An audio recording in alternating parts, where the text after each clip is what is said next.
Welcome to Click for Knowledge. In today's video, we'll see how we can link a YouTube account with a TikTok account. This is very important in order to get more subscribers and reach and views for your videos.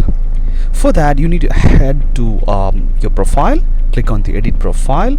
So here there are options which is given to link your YouTube account with your TikTok account. You can see it here. So there are only two options available here. It's to link to Instagram and YouTube. So let's see how we can link it. In order to link it, you need to click on the add YouTube to your profile. Once you click it, then it's asked for your credentials.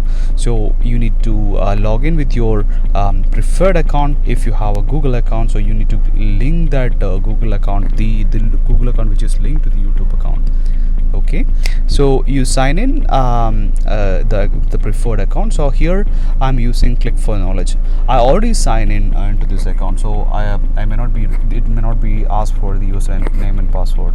In case if you are not signed in, you need to log in with your user ID, the email ID and the password. So I'm going to click on the Click for Knowledge.